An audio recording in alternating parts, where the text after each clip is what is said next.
unos instantes. Acompáñanos. Al señor Carlos Salinas de Gortari, quien, para curar su ilegitimidad, trató de dar golpes por todas partes, los dio, movió al país enteramente de cabeza, creó toda una serie de circunstancias que nos siguen afectando en la actualidad y finalmente nos otorgó uno de los peores fines de sexenio que han habido jamás. Consciente de la ilegitimidad de su elección, Carlos Salinas de Gortari decidió dar un golpe fuerte que además le permitiera vengarse de un enemigo peligroso. Empezando enero de 1989, el ejército y la policía asaltaron la casa del cacique petrolero Joaquín Hernández, La Quina, que entre otras cosas había publicado el pasquín Un asesino en la silla, en el que denunciaba la muerte de una sirvienta a manos del niñito Carlitos Salinas de Gortari. La Quina fue a dar a la cárcel y no salió hasta avanzado el siguiente sexenio. Para compensar, también se arrestó al financiero Eduardo Legorreta, solo que él fue liberado al poco tiempo.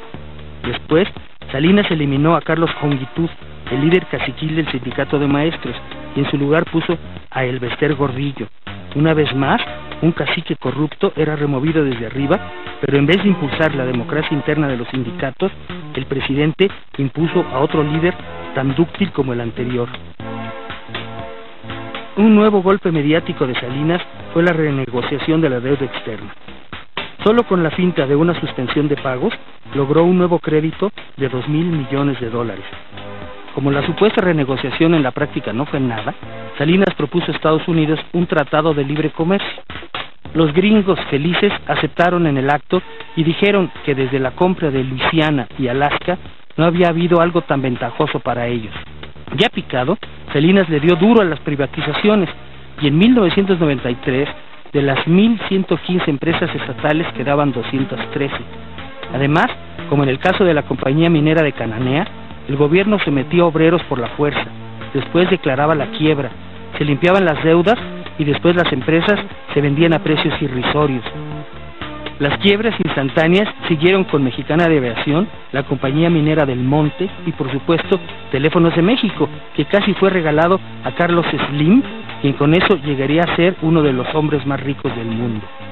Luego vino la banca, y 18 bancos saneados y baratísimos se vendieron en paquetes entre 1991 y 1992. En los sexenios siguientes, los nuevos dueños a su vez vendieron los bancos a grandes grupos extranjeros. En el frenesí privatizador no se salvaron Altos Hornos de México, Dina, Tabamex, Ingenios Azucareros y la televisión estatal, que se dio al mueblero Ricardo Salinas Pliego, quien incluso recibió dinero de Raúl, el hermano incómodo del presidente, para poder comprar lo que después fue Televisión Azteca. Otra medida de Salinas, apoyada por los medios, fue el Programa Nacional de Solidaridad, o PRONASOL, que le sirvió para infinitas operaciones políticas, electoreras, económicas y para comprar al que se dejara. El PRONASOL se fortaleció tanto que se creyó que era la base de un nuevo partido político que sustituiría al PRI. Políticamente, Salinas se concentró en combatir con todas sus mañas al recién creado PRD, Partido de la Revolución Democrática, cuya cabeza era Cuauhtémoc Cárdenas. Ni los veo ni los oigo, decía Salinas. Con el PAN todo fue distinto. Se le reconocieron triunfos en Baja California, Guanajuato y Yucatán. El PAN apoyó la disquerreforma electoral de 1989, que volvió a dejar el control y calificación de las elecciones en manos del gobierno, y por eso, en las elecciones intermedias, el PRI, cínica e impunemente, volvió al carro completo. En las elecciones de la gubernatura de Guanajuato, Salinas inauguró las concertaciones, en las que el voto no contaba nada porque se imponían los acuerdos en lo oscurito entre el PRI y el PAN. Con un poder enorme, Salinas hizo entonces lo que se le dio la gana, como las reformas al artículo 130 para establecer relaciones con el Vaticano y dar sitio político a la curia católica. También reformó el artículo 27 para privatizar el campo a través del desmantelamiento de los ejidos. Esto, naturalmente, hizo que aumentara el flujo de migrantes a Estados Unidos. Pero para entonces, Salinas contaba con el apoyo de toda la oligarquía y gran parte de la clase media. En Estados Unidos lo adoraban, y en el resto del mundo se le veía como un joven reformador que buscaba, como en Rusia, una perestroika con glasnost, o sea, una reforma democrática con transparencia. Pero en México no había ni una ni otra. En la terca realidad, eso sí, el narcotráfico había crecido espectacularmente y los cárteles mexicanos de Tijuana, Sinaloa y el Golfo rivalizaban ya con los colombianos. Altas esferas del gobierno los arropaban. Pero eso se minimizaba y Salinas, con tanto poder, cometió el error de Miguel Alemán y Luis Echeverría y quiso reelegirse.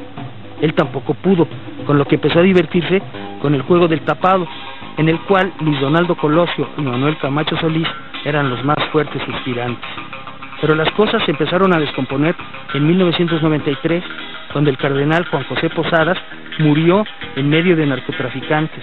Nadie creyó la explicación Nintendo que por televisión dio el Procurador de Justicia. Y empezando 1994, cuando se iniciaba oficialmente el TLC, vino el alzamiento del Ejército Zapatista, EZLN, de indígenas chiapanecos, cuyo líder indiscutible resultó poco después el subcomandante Marcos, con su capucha, pipa, gran humor y capacidad para versificar, quien se volvió gran celebridad internacional. En un principio, Salinas quiso aplastar la rebelión indígena, pero pronto cambió de táctica y decidió aprovechar las circunstancias para meterle calambres a Luis Donaldo Colosio, ya ungido como candidato del PRI, con las negociaciones en Chiapas que encargó a Manuel Camacho. Así fue que, además de la preocupante rebelión indígena, ahora resultaba que ni siquiera el candidato Colosio estaba seguro. No se hagan bolas, decía Salinas muerto de la risa, pero lo real fue que a fines de marzo, Luis Donaldo Colosio fue asesinado en Baja California. El gran asesor de Salinas, José Córdoba, había preparado ya a Ernesto Zedillo como alterno, y en efecto, él, aturdido e impreparado, fue el nuevo candidato del PRI. Las negociaciones con Marcos y el EZLN se habían estancado, y en julio vinieron las elecciones, en las que Cuauhtémoc Cárdenas fue el gran perdedor. El candidato del PAN, Diego Fernández de Ceballos, se hizo chiquito para que Ernesto Zedillo pudiera ser el nuevo presidente. Pero el colmo vino poco después, cuando el excuñado de Salinas, José Francisco Ruiz Massieu, que iba para líder priista del Congreso, también fue asesinado. El país vivía tensiones tremendas y para entonces era visible una fuerte fuga de capitales. La quiebra económica estaba a la vista. Salinas se negó a devaluar la moneda y poco después de que a regañadientes entregó el poder, en diciembre de 1994 ocurrió una de las más terribles crisis económicas que ha vivido este pobre país.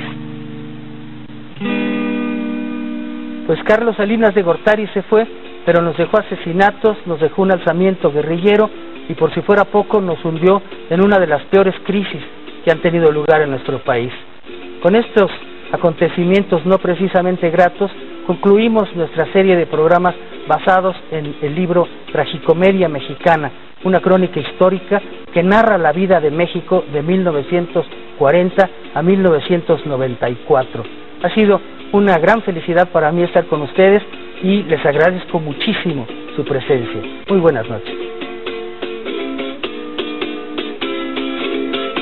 Señores, ¿qué son es este, señor?